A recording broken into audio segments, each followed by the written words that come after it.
Let's return to This Week in America. Here's your host, Rick Bratton.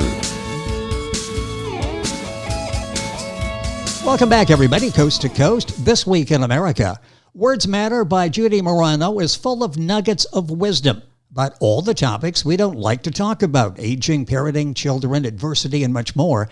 These moments in time can be read by themselves or as part of a whole story of Judy finding her voice through her experiences.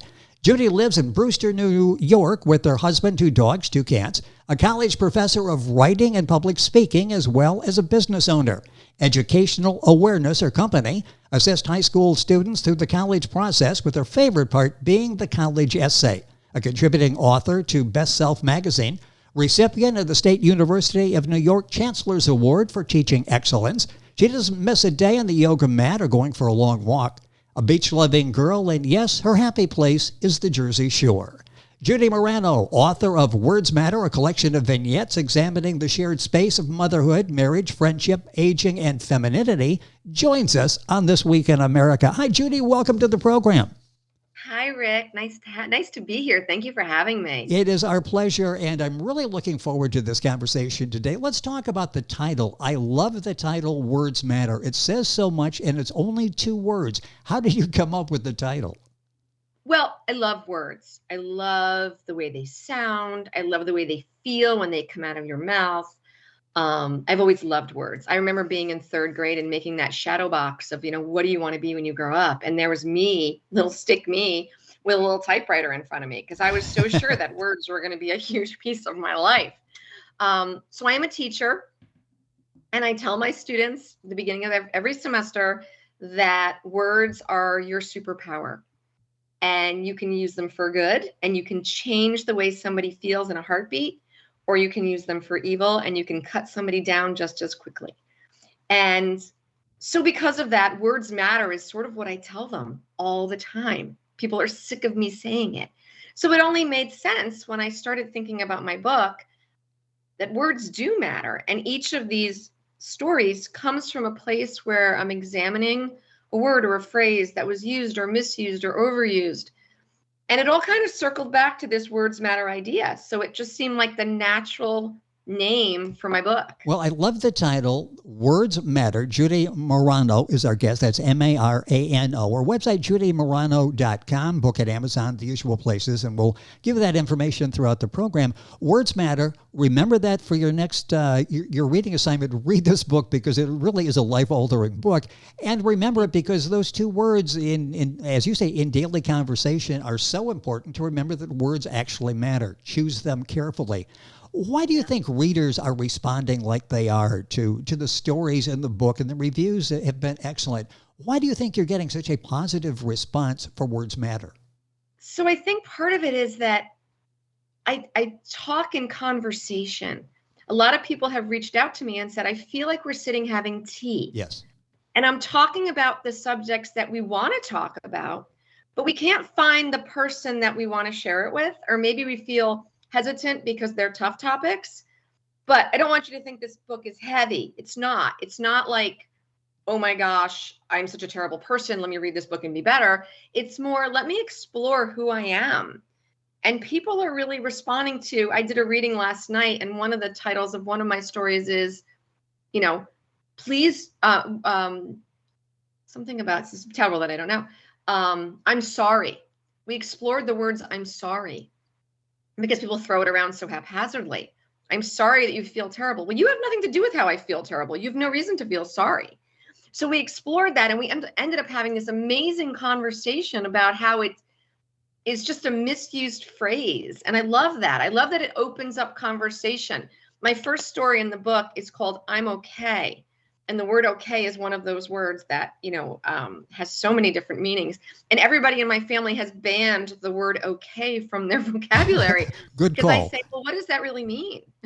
Well, yes, it's like fine. Everybody uses fine. Exactly. I don't know whether fine is good or it's not good, and you don't want to tell me it's not good. Exactly. So I've tried to totally take that out of my vocabulary, because I don't know what it means. Exactly. And what I said last night to the people that I was with, I said, it's kind of like when you show up for a meeting late and you say, I'm sorry, I'm late. And the whole tone of the meeting is like people are angry because how dare you be late? And if you walked in and you said, thank you so much for your consideration, the whole thing would change. The whole dynamic would change. Interesting. Words matter. It's just taking a second before you open your mouth just to sort of think through what you're saying and what the words would mean to you if you're on the other end. If you're listening to these words, what would register with you? The book is Words Matter. Judy Marano is our guest on the program. Book at Amazon, Barnes & Noble, all of the usual places. Do you have like a favorite word or words? And does it change from time to time as your thoughts do? I mean, I have a lot of words that I love, but my most favorite word is the word cacophony. And the reason I love it so much is because it is such a bold word. It's like out there and it's strong and you don't misunderstand what it sounds like what it is. It feels like what it is.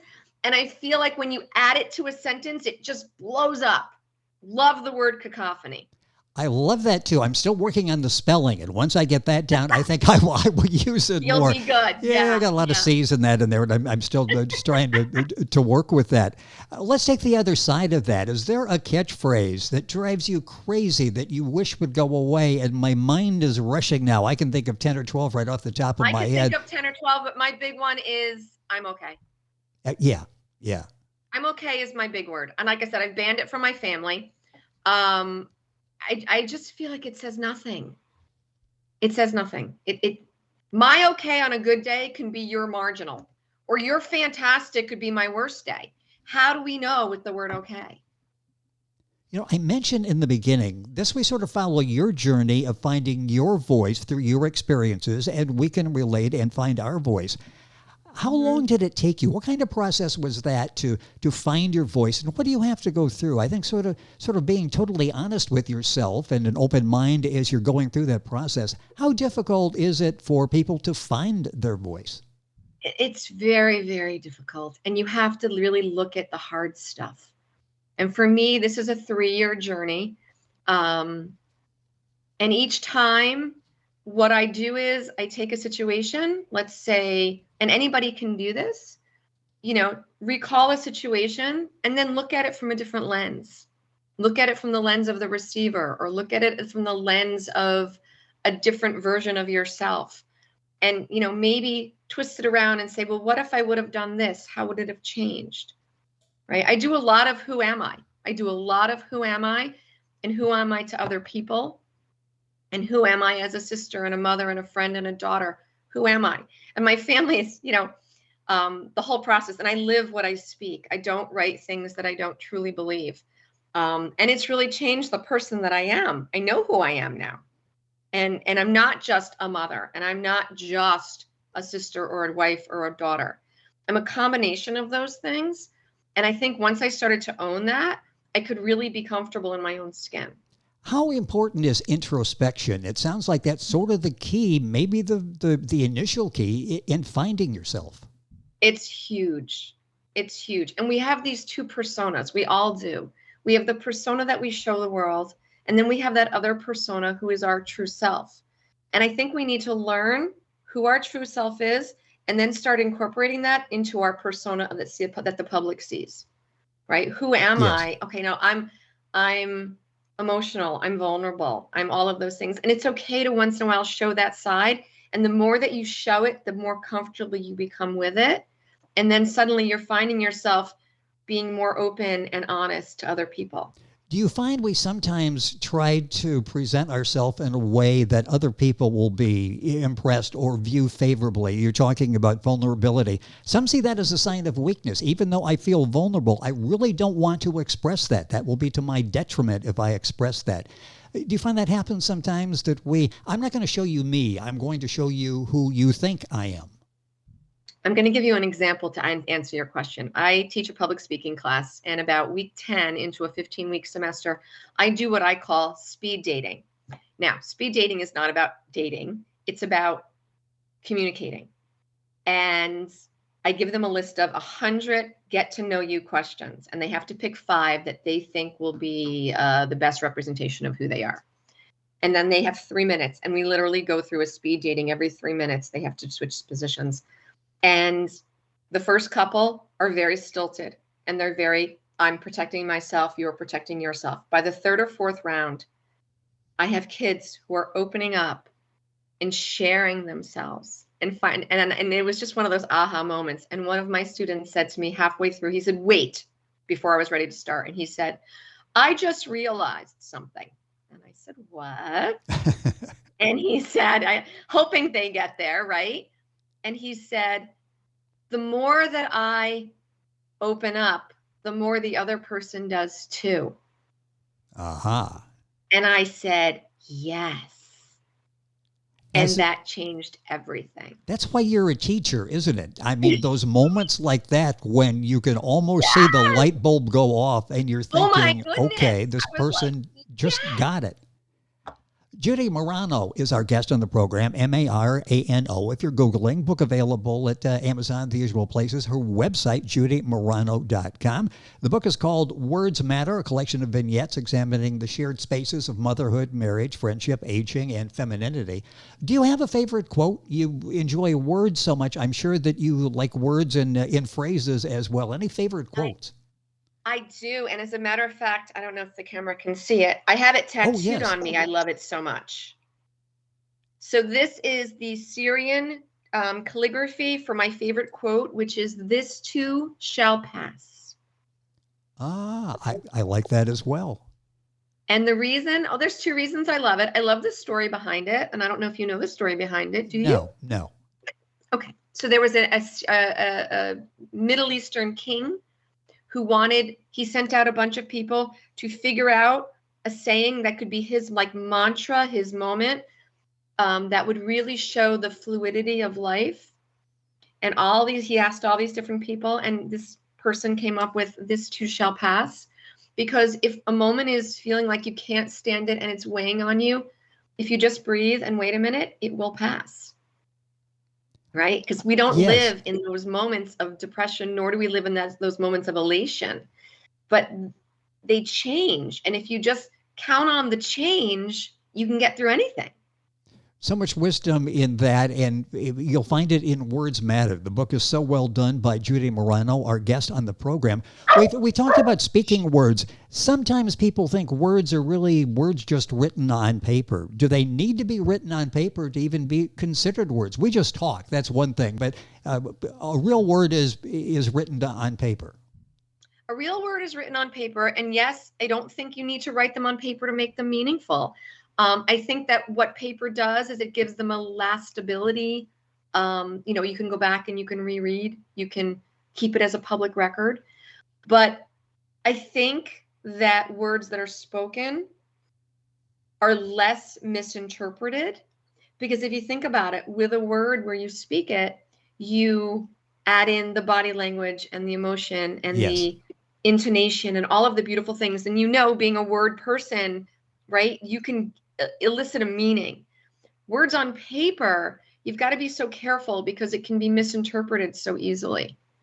You do that all the time. As you're writing something, you're thinking, okay, how is this going to be interpreted when they read it? I mean it one way. It's possible it could be interpreted in another way. The book is Words Matter. Boy, time is going by so quickly. These are stories that can be shared by all of us. The names, places may change, the situations, but stories that will impact all of us.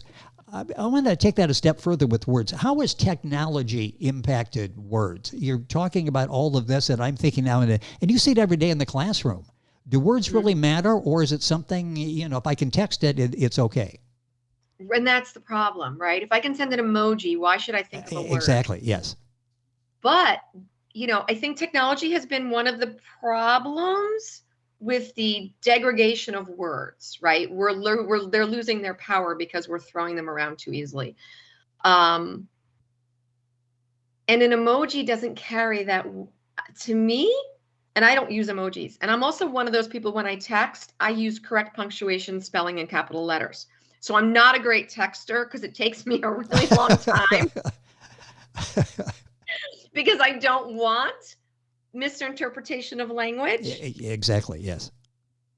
So I think that texting has sort of watered down our language a little bit.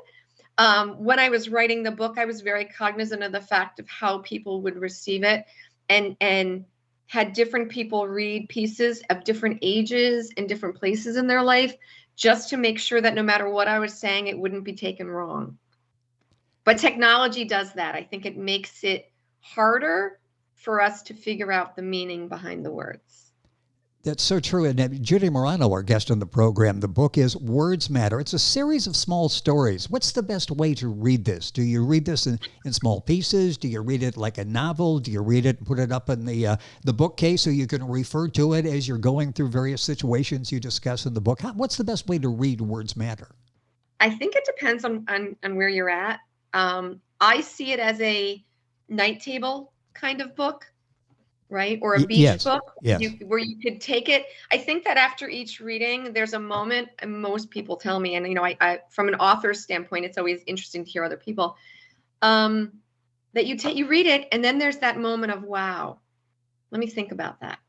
So you could read it beginning to end, and there is a story, an underlying story of me finding who I was and who I am. But I think it's better read as, let me see how this reading will affect me today. And then I'm a big fan of going back, and if there's certain readings that really move you, going back and revisiting them during different moments as a way of maybe refining your path or finding your way home or whatever. The book is Words Matter. You'll find it at Amazon, the usual places, at Judy's website, judymarano.com. And I'll give you all of that as we go through the conversation. As I mentioned, you teach writing. You teach the writing process. What is your writing process? What works for you, and how long did it take you to get comfortable with your writing process?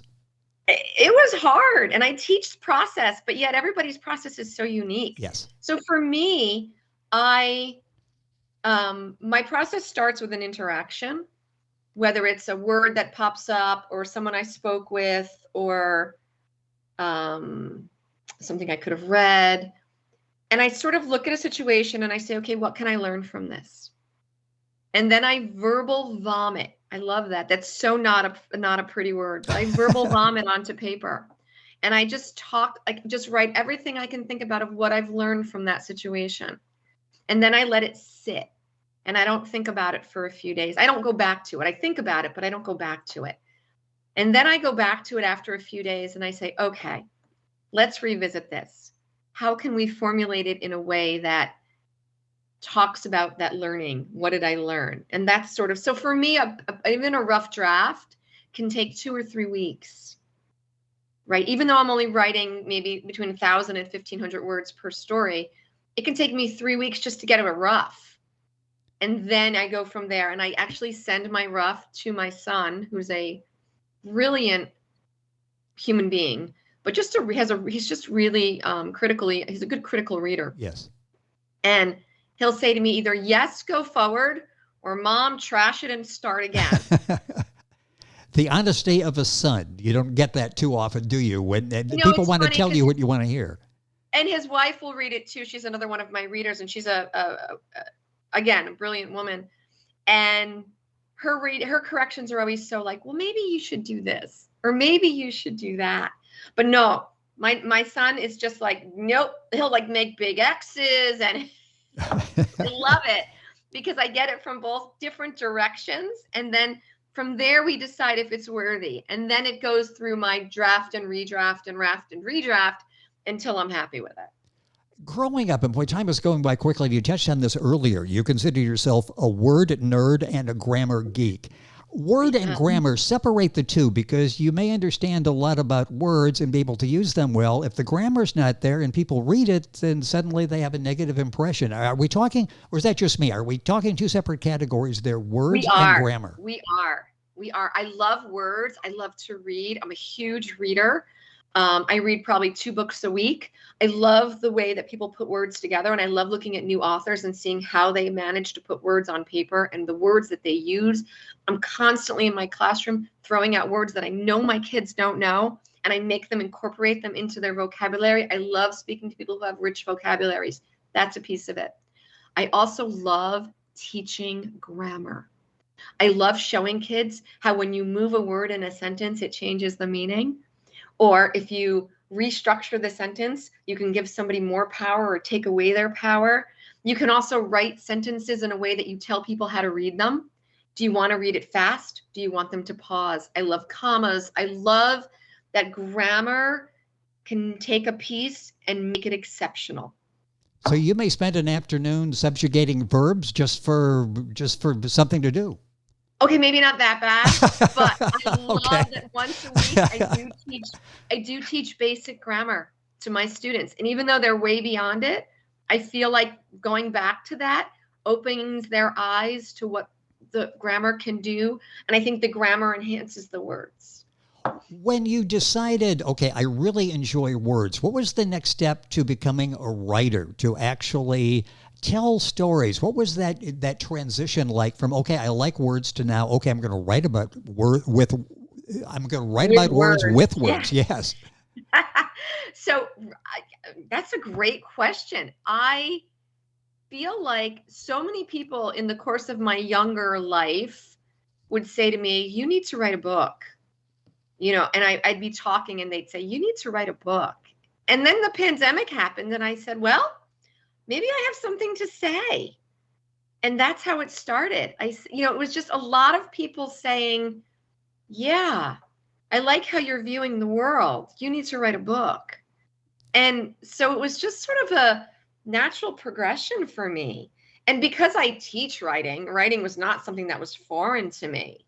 And I've always been a journaler and a short story writer for my own. So it was just sort of the hardest part was getting over that fear of putting your words on paper and having somebody else read them. That was probably the hardest part. You've done such an excellent job with the book Words Matter, a collection of vignettes examining the shared spaces of motherhood, marriage, friendship, aging, and femininity. Book available wherever books are sold. Send you to Judy's website, judymarano.com, Marano. A couple minutes left in the program. Are you working on like another book? Will there be Words Matter 2? I am. Oh, great. I am. There are 10 pieces already written for the next book. And again, I'm in a different place, which is, again, as I age, as my parents age, my 81-year-old parents are still spry and wonderful, but they are 81. And as they age, there are new things that come up. My children are now married or going to be married or going to be having children. I'm in a different place, which tells me I need to move to a different place.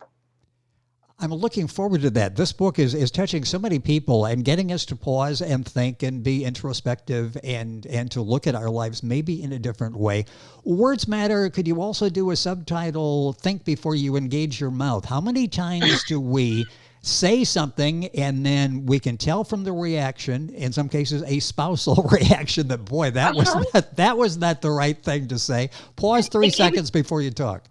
It sounds right in your head, and then when it leaves your mouth, you went, "Oh no, yes, that wasn't it." And sometimes you can't erase those, can you? I mean, those words are out there. Lesson 1 in my public speaking classes: once they're out there, there are no takebacks. Words to live by. That's another. We've got so many words to live by that came out of this conversation today.